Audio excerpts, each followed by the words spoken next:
Salut à tous, je suis ravie de vous retrouver pour la quotidienne de Téléfoot. Que de talent ce Marcelo, je rêve de pouvoir faire disparaître des balles de tennis dans mes cheveux. Le Real Madrid est à Abu Dhabi pour disputer la Coupe du Monde des clubs. Demi-finale demain, l'occasion d'un test de popularité hors de leur terre pour Benzema et confrères. Mais vraiment, c'est Marcelo la superstar.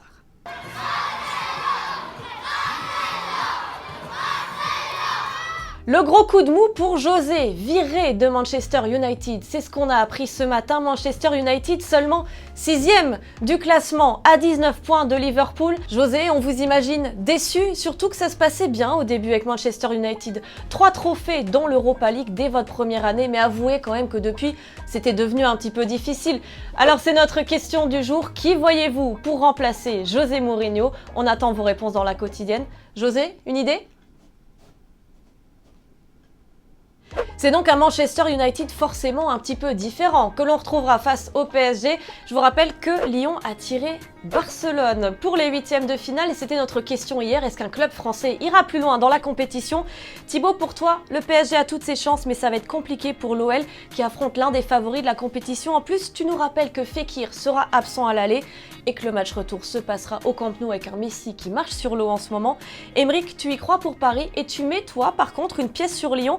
Tu les as trouvés convaincants face à Manchester City et tu dis qu'ils ont toutes les clés pour battre les Blaugrana. Bon, Lyon, au moins ils peuvent se rassurer, il n'y aura pas Iniesta, c'est déjà ça de prix. Il évolue maintenant au Japon. La Ligue japonaise vient de publier le top 10 des plus beaux buts de l'année et son tout premier but avec son équipe en août dernier figure en première place. Alors si vous l'aviez manqué à l'époque, petite séance de rattrapage dans la quotidienne.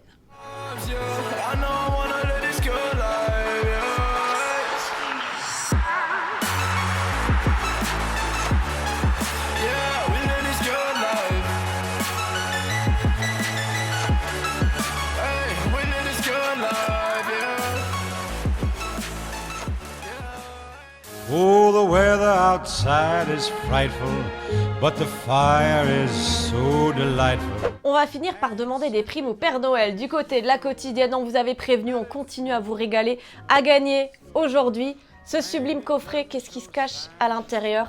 La réplique officielle de la Coupe du Monde soulevée cet été par les Bleus. Vous allez pouvoir vous aussi ramener la coupe à la maison.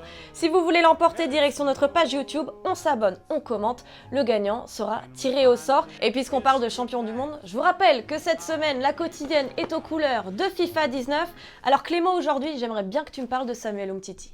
Et ben on va en parler. Marine, qu'est-ce qui vaut Samuel Umtiti sur FIFA 19? Et ben déjà c'est le seul défenseur présent dans les 5 joueurs dispo dans cette magnifique édition 2 étoiles de FIFA 19. Une ascension fulgurante déjà par rapport à l'an passé. Regardez sa carte, des stats défensives incroyables, 87 en interception, 90 en marquage. Et ce que j'aime bien avec lui, c'est quelque chose qu'on voit assez rarement chez les défenseurs centraux. C'est un joueur qui relance très bien, 71 en passe. Alors si vous avez quelques lacunes pour ressortir proprement le ballon, je vous conseille Umtiti. À demain pour un autre joueur. Est-ce que l'on reverra Adrien Rabiot avec un maillot du PSG? Pas sûr, écoutez ce qu'a dit Antero Henrique, le directeur sportif du club parisien hier à nos confrères de Yahoo. Le joueur m'a informé qu'il ne signerait pas de contrat, qu'il souhaitait quitter le club libre à la fin de la saison.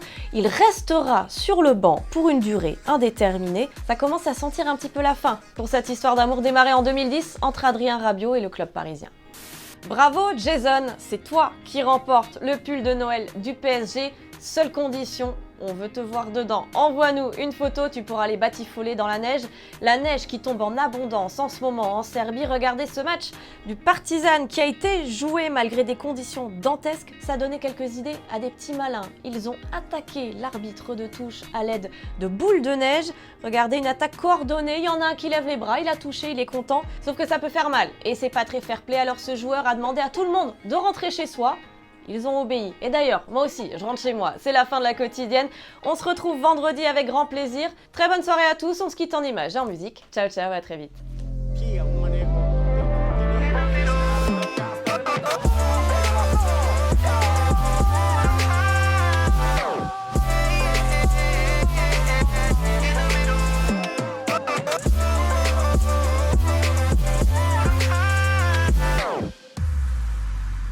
Et n'oublie pas, tu peux cliquer sur le blason Téléfoot là juste à droite pour t'abonner à la chaîne et du coup ne rien rater du contenu exclusif. À la prochaine!